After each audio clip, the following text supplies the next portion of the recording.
Hi everybody, welcome to Shelf Control. I'm Lisa. I'm Norm. And today we're going to talk about Stefan Feld's Merlin, and we have the deluxe big box here. So it's got all of the expansions. Let's talk about it. This is almost like a precursor to their Stefan Feld City Collection. Is it now? It has a lot of the same feeling to it. It has the same plastic inserts. It's got the same wooden and acrylic standee pieces. It very much feels like a City Collection. This might have been a test run between Queen Games and Stefan Feld to see if this is something that they wanted to do. Let's just appreciate this for a moment. For someone who is structured and organized, me, this is a beautiful thing. For someone who is not structured or organized, it makes packing the box up easier for him. And I love having the little covered trays for each player. Yep. So it's just like, all right. I'm just going to grab yellow and I'm done. Here's what you're going to play. Here's what you're going to play. And you just hand those out. I love these inserts. Everything has its place and it makes setup so easy to do. And isn't it broken out by expansion as well? Yes. So if you're playing just the base game, you need these first two inserts. Yes. And then these next two are just different expansions for it. So you only need to pull out what you use. Other games, when you're having to look through everything to get certain pieces or, you know, going through all of that, I do appreciate that this is a bit more organized. If you're not familiar with Merlin, we're not going to go into a big game rules how to play. There's other places out there that do better jobs of that than us. There's two different ones of these? Yes. Oh. I've never looked through the box before, so this is two different expansions. This is just the base game set up here. And so what you have in the middle here is a rondel of actions that in the base game you're going to have, each player's going to have their own knight, and then there'll be the white Merlin piece, the namesake of the game. He'll also be around the rondel here, the round table.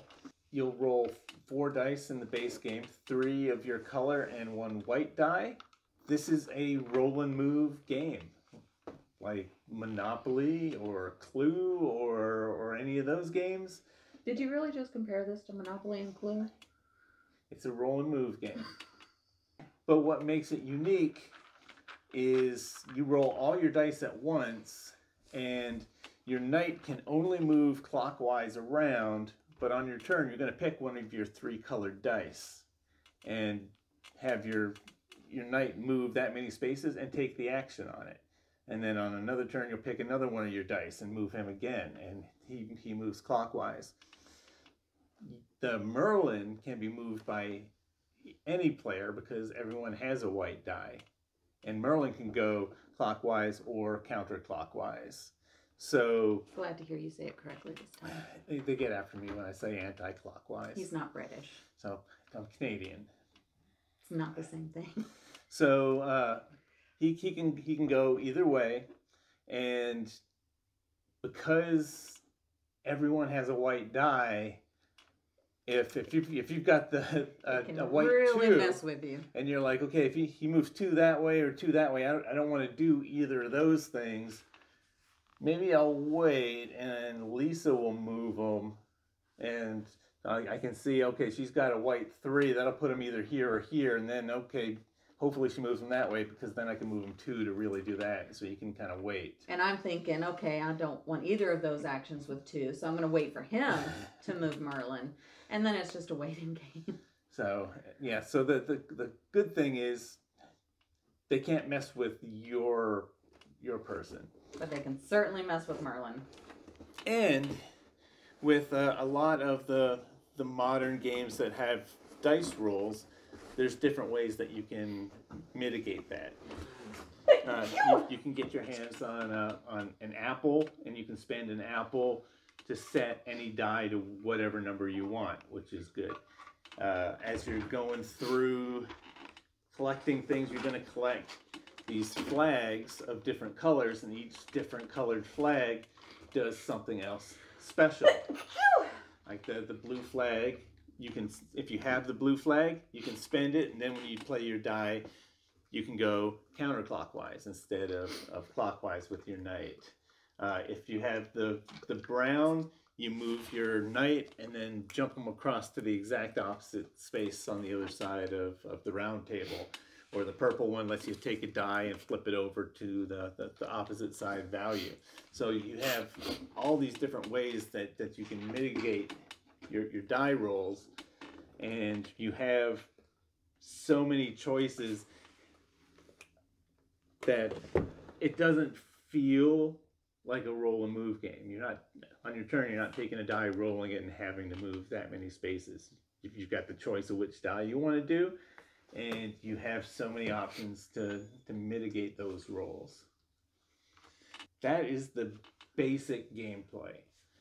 There is an expansion called the Arthur expansion that adds King Arthur, and you get an overlay that has an inner ring where King Arthur is a black character that can move around, and everyone gets a black dice, so then you're rolling 5 dice. So and he works the same as Merlin. And he can go either way, but he's the only one in that middle track.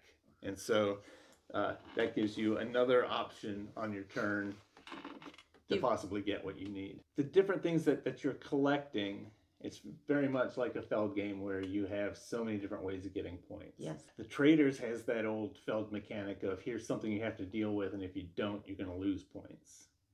And so that's what you're collecting the different colored shields for, because you're going to get 3 traders of different colors, possibly same colors, which makes it kind of rough. But you're going to get 3 of those at random, and the way you fight them off is by collecting a shield of that color. And so if at the end of the scoring round you have an orange trader, but you have an orange shield, you'll discard the orange shield to discard that orange trader, and you don't lose the 3 points that you lose for every trader. Mm-hmm. Speaking of scoring rounds, the game's played over 6 rounds, and you score after every 2. So you've got the 3 traders you have to deal with. You have 2 rolls of your 5 dice to try and take care of that.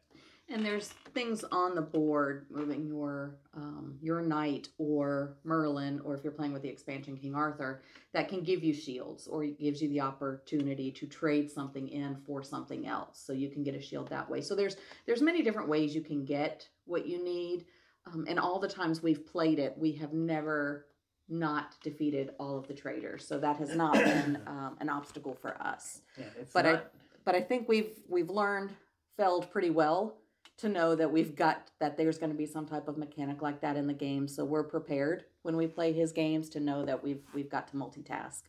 Yeah, losing 3 points seems like a big deal. Like, I've considered maybe ignoring the traders and just accepting that hit, but that 3 points seems like a lot. You'd have to be making a lot more points with your moves.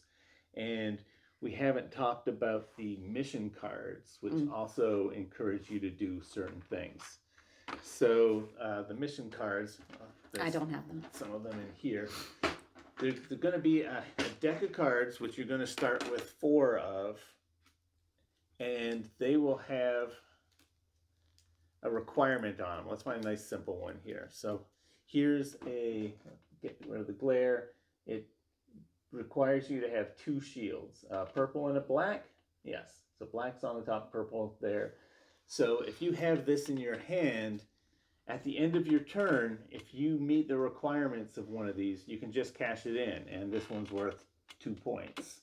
So I have this in my hand. I'm encouraged to get a black shield and a purple shield as I'm going through, and you don't have to spend these resources. You just have to have them. You just have to have them. And so you might look at your board and be like, okay, I have a black trader, so I need the black shield anyways, and I have the opportunity to get a purple shield. I don't really need it, but it doesn't get discarded at the end of scoring if the trader's not there, so maybe it'll come in handy for next time, and I have another whole round before scoring to try and get the shields I need. So I'm going to go ahead and get that purple shield, at the end of my turn, turn this in for the 2 points, and then you get to pick either blind off the top of the deck, or there's a layout of 3 that you can pick.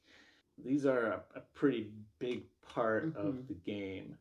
I know the last game I ignored the environ part. There's a map that you use your builder to actually put buildings on, and it's kind of an area control, and you score points based on how many spaces are in each group, and I totally ignored that. I think I placed a building once, and then that building got replaced, and I never placed another one, but I was concentrating heavily on these. And that was actually the first game I've ever won. Yeah, he's never won this game until that one. And you start the game with 1 influence somewhere. Everyone gets kind of like a starter piece, and it tells you where your knight is going to start.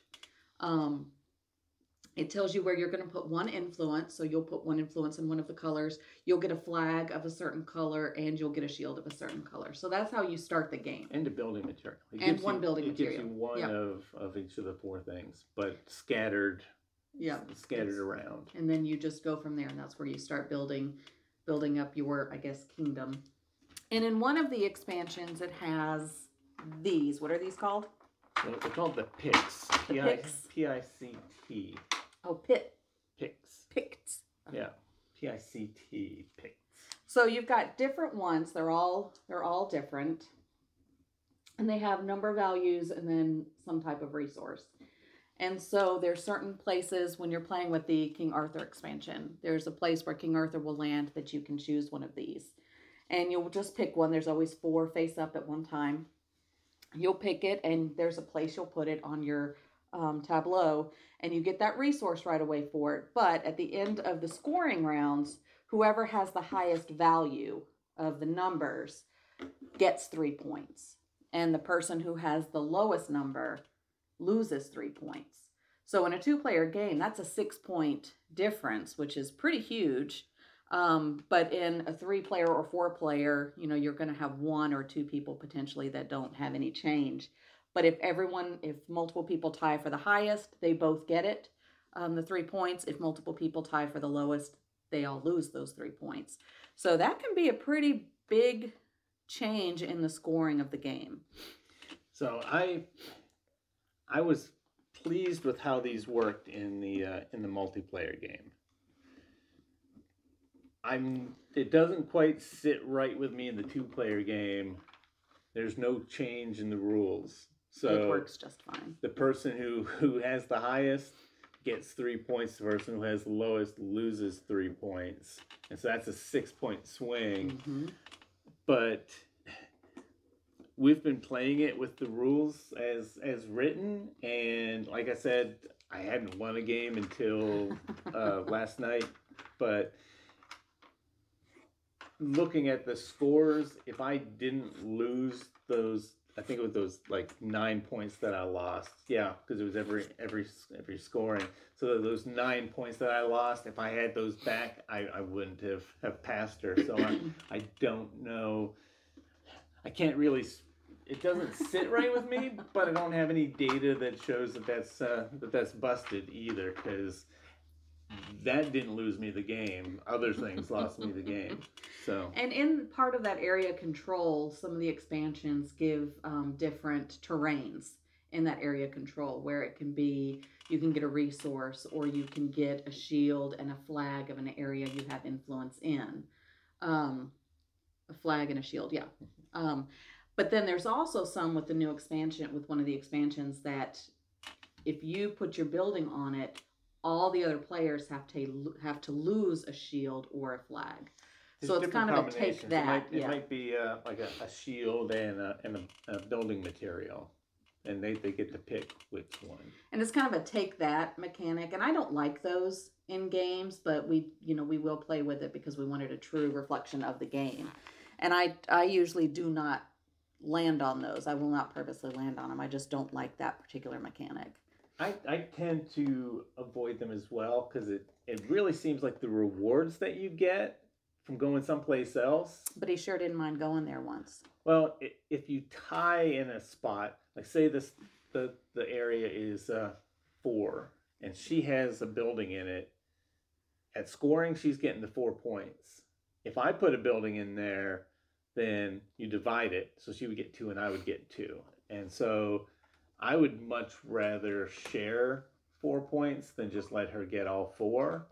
By having a take that. And you're limited, depending on the color of block, you're limited as to where you can go. And so the only place I could go into that 4 block was a spot where she had to choose to discard a flag and or a shield or something like that. It was rude. And she was not happy with me doing that, but he still lost the game. It was where I needed to go to try and stop her from winning the game more.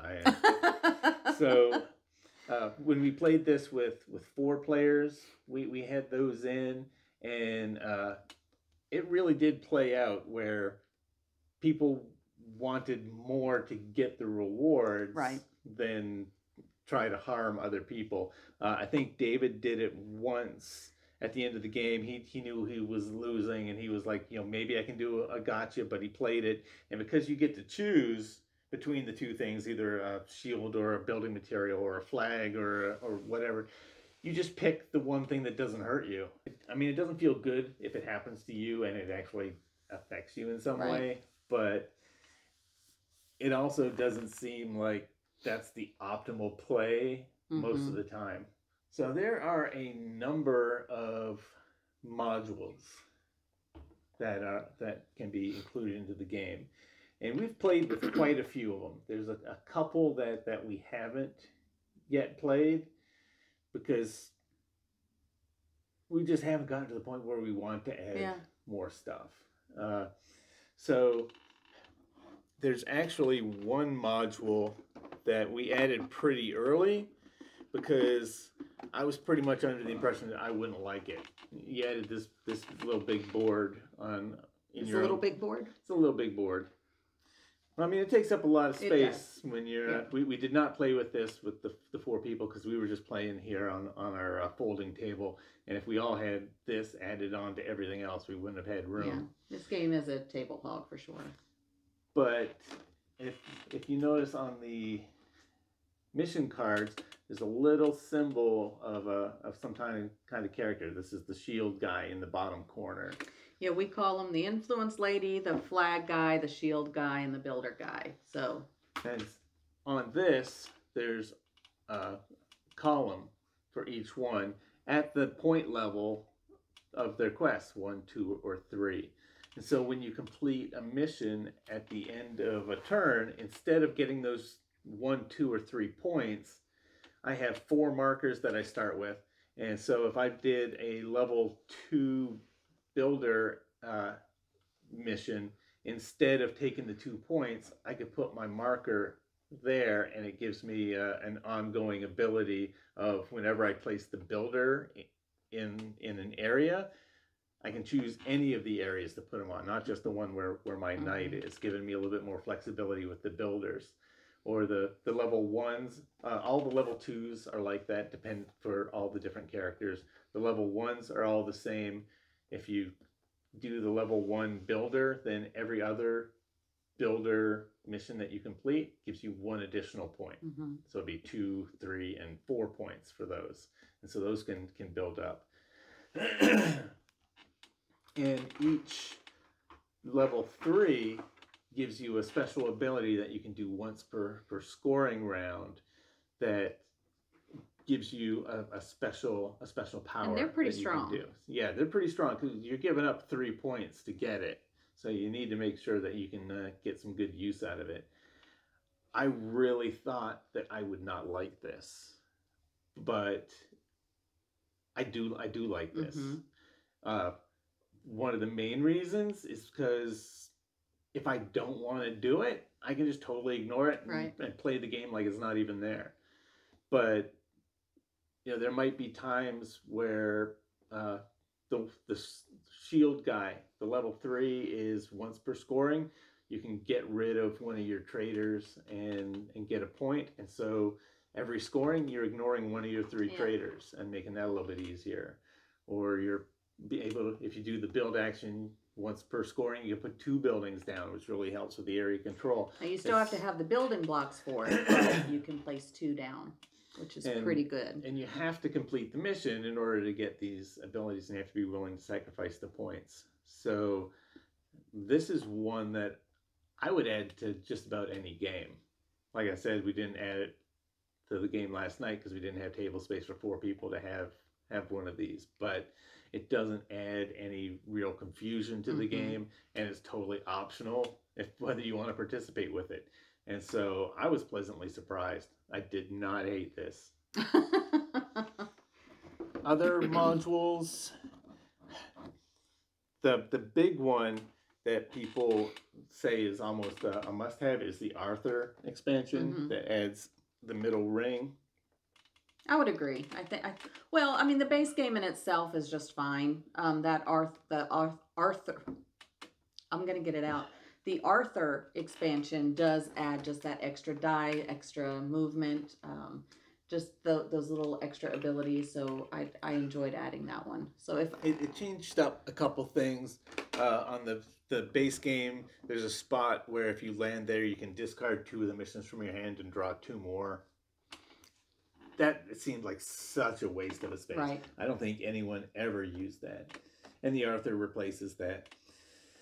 The expansion also changes out the flags in the black section and in the gray section. Makes them a little bit stronger, I think. So the base game, the black flag is, if you've got it, you can turn it in and get rid of, is it all of them or just one? It's an entire stack. An entire stack of your traders. So if you have 2 orange traders and you've got a black flag, you can turn that in and get rid of both of those orange traders instead of needing to get 2 orange shields. And then the gray flag is you can turn in 2 of your mission cards if you turn in that flag. So which is nice, and it gives you you get 2 additional points.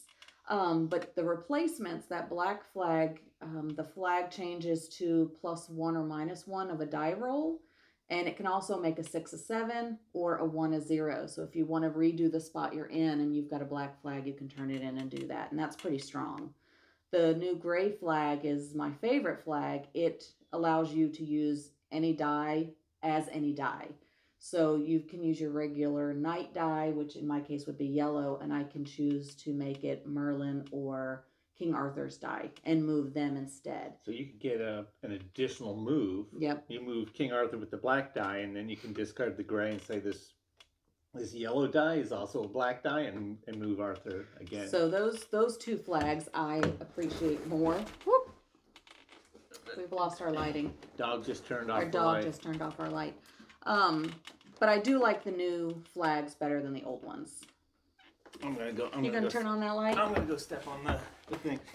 So the black flags and gray in the base game were pretty strong. The black flag is strong if you had multiples of the same color, because that one flag would get rid of all of them.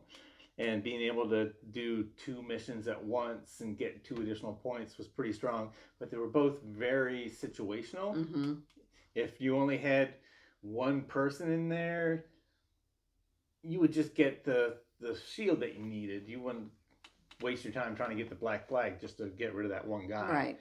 And, if the missions aren't easy to do anyways, and so the times that you actually got a hand where it's like, okay, I can complete 2 of these was very rare. So they replaced them with the new ones, which I would be tempted, even if I was playing the base, to use the new flags. Use those new flags. And with the King Arthur expansion, it introduces the Signet Ring, and the Signet Ring allows you, if you get it, you can immediately turn in one of your mission cards without having the requirements.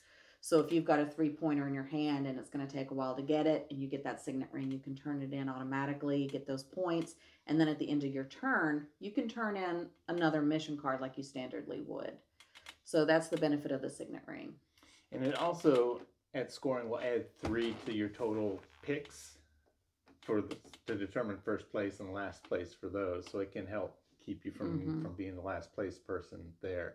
The only problem I have with the King Arthur expansion is that it's all or nothing. Mm-hmm. Like I like the idea of adding Arthur in. In a 2-player game, I'd rather not play with the picks, even though I haven't found a reason not to. You know, if I start getting, if last night means that I'm getting better at the game, I'm going to get within a couple points of beating Lisa. It's probably going to hurt my feelings that I lost 9 points to picks that game, and so, but you can't play Arthur without the picks because that's on Arthur's there track. You go. See, it's not easy. On Arthur's track, there's 4 spaces that if he lands, you get to take one of the picks. And so if you're playing Arthur, you're playing picks. And again, Stefan Feld does really good at having multiple opportunities to get points. So you're doing so many different things. And where my son likes these games, he also gets overwhelmed with all of the different options to do. So you can easily find yourself taking time during your turn trying to figure out what to do because you're calculating. You're like, okay, if I need to move Merlin or Arthur now, I need to do it before someone else does because it'll totally ruin it. So in your head, you're counting out all the spaces. You're counting out your knight's movements to then see what would he do on his next turn and then on the third turn. And so it can take quite a bit of time for your turn. And you have to take into account your flag's abilities as well. So it's like, okay, I have these 5 dice. Let me just see. Okay, if I move my knight 2, I'm going that way. If I'm moving him 4, he's going there. And then if I move him 6, then he'll be there. Okay, I don't care about that. What if I moved my knight counterclockwise? Okay, he's going to go there. Okay, what's Merlin going to do? He can go clockwise or that way. But I could flip any one of these 5 dice to the other side. And what does that do? So there's a lot that you can think about. There's a lot of thought going in on your turn. People can really suffer from analysis paralysis. David, our son, was like, "I'm sorry, my turn's taking so long," and for me, I'm like, I don't mind that at all because while you're figuring out your turn, I'm figuring out my next turn, and so. And the only thing you really can't plan out is Arthur and Merlin because. If you're playing 4-player, 3 other people could possibly move him before my turn comes around. So you can't really plan much for them in a multiplayer game. Between 2 players, you can do a little bit more strategizing, but for 3 or 4, I mean, there's a possibility of him moving so many times that you can't strategize anything there. Yeah. So because of David's long turns, my turns were fairly short because I'd already decided, okay, I'm using my 3 blue die to move my knight 3. A 4-player game for us did take quite a while. I'd say close to 3 hours.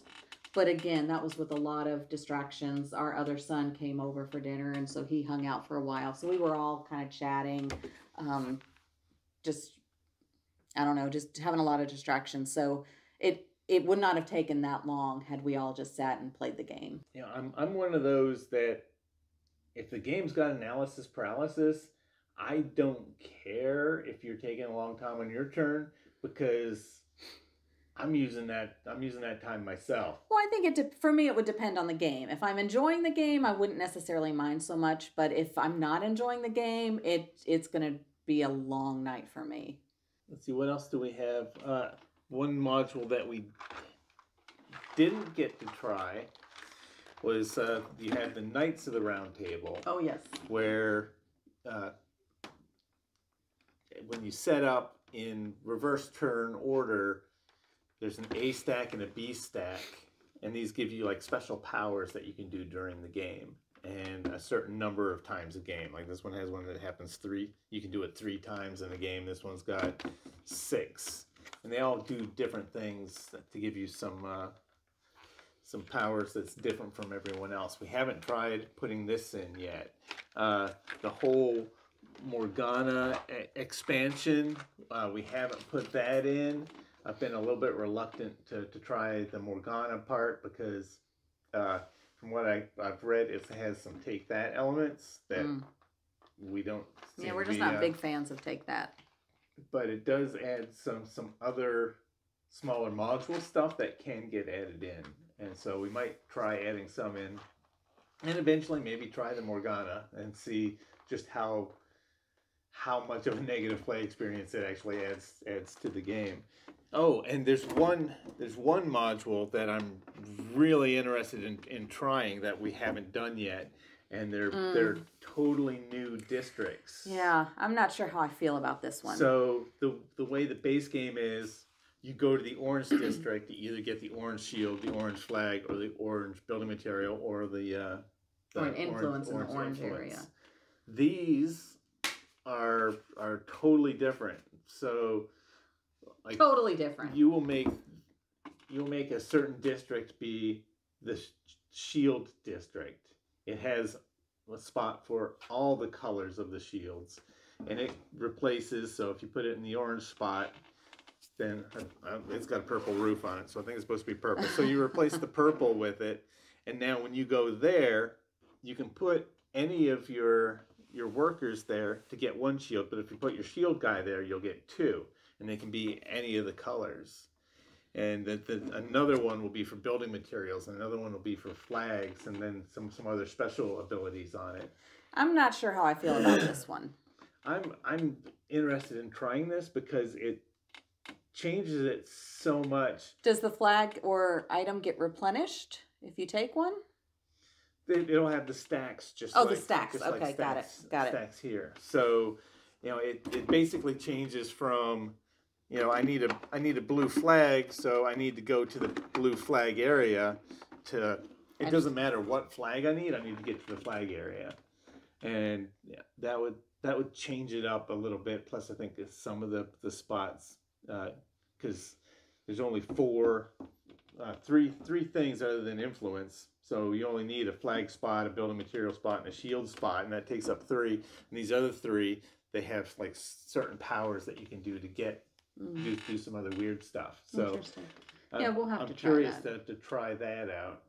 With all these modules and stuff added in, like the knights, I'd like to try the knights because those variable powers could be kind of neat.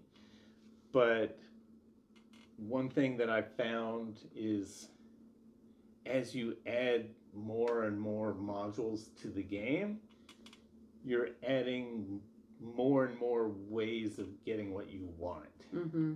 And so some of that pressure gets relieved, where you've got the 3 traders that you need to get the shield colors for. You add Arthur, and you add in the module that makes every space on the environ board give you a bonus. You add the picks, where every pick that you take gives you something, a shield, a flag, or a building material, whatever. The pressure to get this stuff is a whole lot less, because it's like, I need a purple shield. Well, I've got 5 different the options purple to get spot, it. Or I can go here to exchange something for that purple shield, or I can move Arthur directly onto a spot that just gets me a shield of any color, or I can get a picked that gets me a purple shield. It's like all of a sudden, instead of being like, okay, there's only a couple ways to get what you need, all of a sudden there's many ways. Takes a bit of the challenge away. So the pressure shifts away from how do I accomplish what I need to before the next scoring, to how do I get as much scoring as possible before the next scoring. Some people might find that change to take some of the fun out of the game, because that challenge of not getting those 3 shields you need kind of disappears. And I enjoy the challenge. And I enjoy the puzzle of trying to figure it out. And that's one of those things where it's like, I really like adding Arthur. I like having that 5th die, that other thing where it's like, okay, before my turn, I need you and you to not move that guy. Which he reminded us of many times last night. And, it was horrible. So if David went first, that meant Norm was going last. And before David even took his turn, he was over here mumbling, "Don't you mess me up. Don't you mess me up." I had a 10-point play with Merlin. He lost it. And he needed to move onto a specific spot on the board, and everybody just moved him to the exact opposite side of the board. You know, I like having that other piece that other people can influence. Yeah. It's frustrating, but it's good. But when you add that, it's probably okay that you can get the shield that you need if you can get Arthur to move on the same spot. But then they add 4 other spots where you can get the pick that can also possibly get you what you want. So you can't add Arthur without adding on all these other mitigation ways of helping. But one of the picks may not have the necessary resource. So that's true. Shall we talk about our likes and dislikes? Sure. You want to start? Dislikes. So I disliked playing it at 4 players just because it was a very time-consuming thing. Now, again, I said that we were distracted a lot, but sometimes just with how many options there are in Stefan Feld games, sometimes 4 players is just too much for me. I love board games. I enjoy playing them, but if it takes longer than a few hours, with the exception of like a Twilight Imperium, sometimes I kind of disconnect. So, and it could have been that I was tired. It just took longer than I wanted to invest yesterday with 4 players. And it's a big table hog. So if you've got all of the expansions out and you're playing all of the different modules, you're going to need a lot of space for even just 2 players. So even when he and I play 2 players with some of the modules, it fills up this table. So those are my dislikes. And I don't like the take you factor or take that factor. So I don't like the pieces in the building in the fields or the area control part of it. I don't like to take that aspect. So I prefer to have that out of a game. That's my negatives. Yeah, a lot of these Euro style games where you have a lot of these choices and decisions that have to make, they can play 4 or 5 players. That doesn't necessarily mean that they're best at that. Board Game Geek has a place where you can actually go and vote for which player counts are the best, and I'll do that a lot and see, do people think it's plays good at 2 or 3 or 4. I would say 3 would be a good sweet spot for this one. Yeah, and for most of the games like this, 3 is the sweet spot. We've played this a lot at 2, and it's a lot of fun at 2. I would not say that 2 is a bad player count for this at all, except for maybe the picks, gain 3, lose 3. 3 just adds in that other mystery of, where is Merlin going to be when my turn starts? Because like I said earlier, I can look at her white die and be like, okay, unless she does something with a flag, Merlin's going there or there, and I can plan accordingly. Okay, if it goes here, then I'm going to do this to go here, maybe use something to mitigate to go there. When you've got 3 players and 2 people going before you, it's like if they both move Merlin, I have no idea what I'm going to do next, because who knows where he's going to be, and that adds a little bit of that mystery. I did not dislike it at 4, but it's definitely not one where it's like, let's fit in a quick game of Merlin at. If we've got an hour, let's play Merlin. Not going to happen. I think that the main thing I don't like is that Arthur changes so much, and you can't pick and choose what you add from it. Where all the other stuff is modules where it's like, if you don't want to play with that quest board, don't play with it. If you don't want to play with that black or gray flag, don't play with it. If you don't want to play with the knights, then don't play with them. But Arthur is like, if you're going to play with Arthur, you're going to play with Arthur, and you're going to play with the picks, and you're going to get the ring as well, because that plays with the picks. Yeah, it's just that adding Arthur gives you ways to get what you need. Adding the picks gives you another way to get what you need. And so when you're playing with Arthur, it's pretty much like anything you want is yours, pretty much. Not necessarily. I mean, you still have to get it. You still have to have the right die roll, and but you still have to get the flags to be able to change them a little bit. So there's still a little bit of strategy. And it also seemed that the mission cards were a lot easier with Arthur and the picks, because it was like... Tell that to me and David last night, because we had the worst time finishing mission cards. You guys were building buildings over there. David wasn't? I was ignoring that. He was getting good points there. I was just ignoring it. So, I mean, yeah, that's kind of... I can't speak to Morgana as to whether or not that expansion is good or bad. It seems to... A lot of people seem to be divided on that.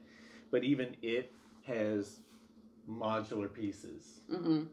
So you can pick what you want of it. Pick stuff in and out. So we'll have to give that a try. What do you likes. I like Stefan Feld. I like that there are different things you have to focus on. So again, when I first started playing Stefan Feld games, I didn't think that I would like them because there's so much you have to keep in mind, you have to be aware of. You've got to make sure you do this and this. You've got to make sure you either feed your people or get rid of the traders or things like that, or you'll get negative points. But the more I play his games, the more I like that factor of it, that there are just so many different ways to get points, and there's so many different aspects that you have to keep in mind. I love that about this game. You want to make sure you've got influence. You want to make sure you have shields or building blocks or flags so you can have area control. So there's all these different things while still trying to make sure you're getting your missions completed. And I just like all of that variety. Yeah, it was very reassuring for me that in the last game I was able to ignore the building area and still... I mean, I won, not by a lot. We were all tightly packed, but I was able... How many times in this video are we going to hear him say he's won? But I was able to do that by ignoring one whole section. And that 10-point play that I wanted to make, there was a spot on the board where you get a point for every building material that you had. And he had so many. And because I wasn't using my building materials to build buildings, but instead to complete missions, I had 5 building blocks sitting there, and so I could have moved to that spot, got 5 points. And we didn't mention that you get 3 Merlin staffs that let you double Merlin's action, and they're worth 2 points at the end of the game if you don't use them. I would have gladly have spent a 2-point end game staff to get 5 more points. And so even though I wasn't doing buildings, if I could keep hitting that spot with all those, I could have gotten a whole lot of points. They just kept moving Merlin away from that spot, and I couldn't get there. That last game, I wasn't getting many flags at all, and so my board was just empty of flags, and that added a bit of a challenge, because it was like whatever my die rolls are, that's what they're going to be, because I don't have any flags to change it. And you didn't have that many apples either. No. Did you get any? You just had the one original you start with. So yeah, I used that one apple early, and I don't know if I ever got... I think I picked a pick that had an apple on it once to get another apple, but yeah, no, I was not... I was collecting the shields that I needed, and I was collecting building materials, and then just trying to complete as many missions as I could, and it just happened to work out. There were some turns where it was like, well, for my final move, I can't change this die. I'm going to put it here where I get a point for every building that I have built over there, which is 0. And it's just like, all right, well, that's the turn, because I can't change that die roll, because I don't have any flags, I don't have any apples. Another thing I like about this game is that you can add modules easily, or not. You start out with the base game and you add what you want to it very easy. Where other games, if you have an expansion and you're like, you know what, I don't want to play with that expansion, you sometimes have to go through the whole game just to take that expansion out. And I don't like that. That's too time consuming. This one, you can just grab what you want, play the game. Oh, you want to incorporate this one? Fine. And it's super easy to do it. And then you can take it out. And I think that's just how they've structured the big box, that it was so convenient to get what you want out of it without having to lose so much time in the setup or takedown of it. Yeah, the deck of cards, they've added that little symbol for the missions, so you can have those different powers that you can get. but they're printed on the base game cards. None of the expansions add new cards. There's no card specifics for Arthur or Morgana or anything like that. So you don't have to be like, okay, we're not playing with Arthur. Let me go through the deck of cards and pull out everything that came from that expansion. It's just real easy. It's like, we're going to play with this. We're going to play with Arthur. We take the circle that has Arthur on it and put it over the board. And that's it. So it's just really nice to have that quick grab and go kind of feel with adding a module or taking it out. Stefan Feld games take a little bit of time to teach it just because there's so many moving parts to it. So it is a little bit of an investment to learn how to play the game. Yeah, you have to tell the way that you get points is very simple. There's like 4 or 5 different things. It's like, okay, when we hit scoring, we're going to score these 5 things. Now, here's how you can get those 5 things. And with Feld games, it's like, okay, each of these spots, these colored spots, allow you to do one of 4 things. Let me tell you what those 4 things are. Now go. And then it's like going around the circle. This spot does this spot does this spot. And luckily there's some that are like duplicates or work the same way, that you can be like, okay, these 4 spots work similar. This is how they work. And now before we go, let's explain what each of the flags do. So and then after all of that, then you kind of like, okay, let's play. And if you have any questions, the hardest thing to do in this game is to put influence down. So that is probably the most difficult thing. There's many opportunities to get flags. There's opportunities to get building pieces and to get shields, but to place an influence somewhere is probably the most challenging of the game. Having influence in a spot is pretty powerful. There's a lot of spaces on the board that it's like, take the shield of a place that you have influence. So you don't actually have to land on that space and play the shield guy to get a shield. You just go to the spot that says, okay, I need a flag of a certain color. Okay, I go here. If I have influence in that spot, I can take that color flag, no matter where I am on the board. Yeah. But the problem is you have to have influence in those places. So you've had to put influence there first. And again, at the start of the game, you get an influence in one particular color section. So you start off with one influence. Where you go from there is up to you and how you can strategize. I think David ended up with just 2 influence out the entire game. And that was rough because he kept trying to get influence, but he could not get the dice to work in his favor where he could land and get some influence out. So it's important, but that's probably the most challenging of the game. I think the influence portion of the game got better with 4 players, though. Yes. Because everyone is putting influence out. And the way influence works is it's kind of an area control, where if you have the majority of your influence in a place, then you score points equal to all the influence in that place.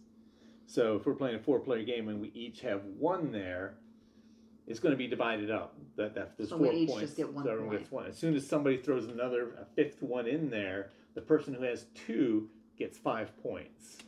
And so it gets really big, really fast. And then you've got to like think, do I put in another one to make it 6 cubes in there so the 2 leaders get 3? But then what happens if they add in a 3rd one? Then all of a sudden they're getting all 7 points. And the Holy Grail, if you get that, it also breaks ties in one location. So you can pick that spot with 6 where the person thought that he had a tie, but you're like, no, I'm gonna get all 6 of those points. So that can be brutal. Yeah, your sister ruined my plan on that one. She did. Because she took the Grail from me. But, I mean, it's a good game. It plays well. I think it's a good balanced game. So there's not one particular area stronger than another. Like Norm said, he completely ignored the building part of it and still won. So, and he didn't even have many shields or flags, things like that. So he was still able to win doing other things. So it's not, you can either balance it out. You don't have to specifically focus on one area. You can still win other ways. So you want to give it a rating? Mechanic-wise? So mechanics, we do a 0 to 7 just on how well the game works. I'm going to give this one a 7. Stefan Feld knows how to make a game.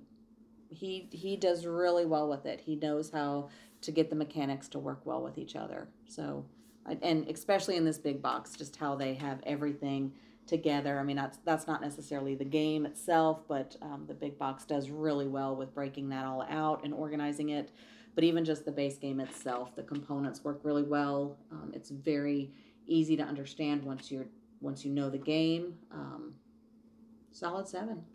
Yeah, I think I'm going to give it a 7 as well.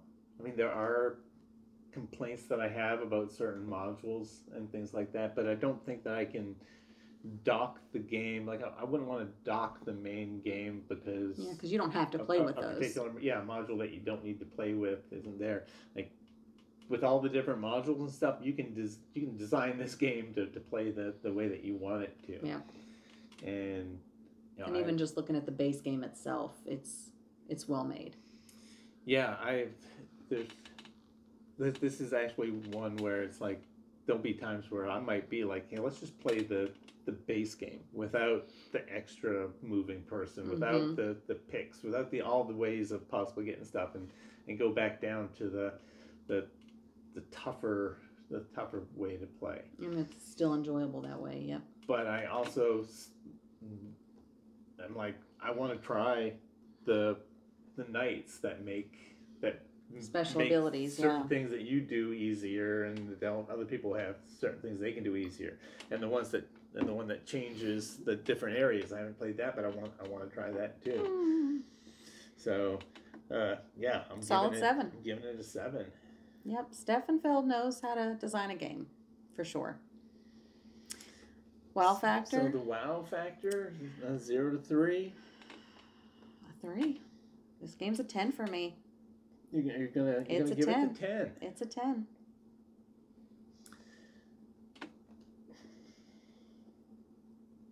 I want to give it a 10. Why aren't you? I don't know if I'm not. So many of Feld's games are getting 10s from me because me too. They're so well designed. They're good games. And they're so fun to play. I think I would give it a 10. Okay. I think the only thing that's in my mind is this the best Feld game? And like we mentioned in our last video,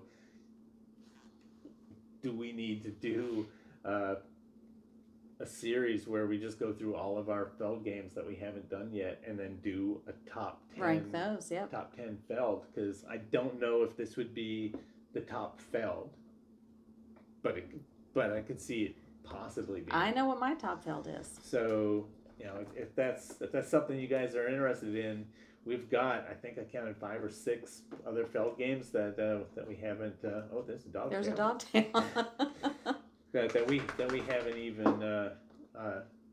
Some of them we haven't played yet. Some of them we've played but haven't done a review for. So if you guys are interested in that, we can bust those out and do our top 10 Felds. Yep, and he's always looking at the used bookstore for games, and Stefan Feld games are definitely on that list. So because we like so many of his games, it is something we're on the lookout for. So if we see them, even if we don't know much about it, we still probably would pick it up to give it a try. So let us know. Let us know in the comments if that's something you would like us to tackle. And have you played Merlin? Do you like it? Do you like all the different expansions? Do you have the big box or just the base game? So let us know what you think. Like and subscribe. Give us any suggestions if you know of any games that you want us to give a try and a review on. And just thank you for following along with us. We'll see you next time. Great. Bye.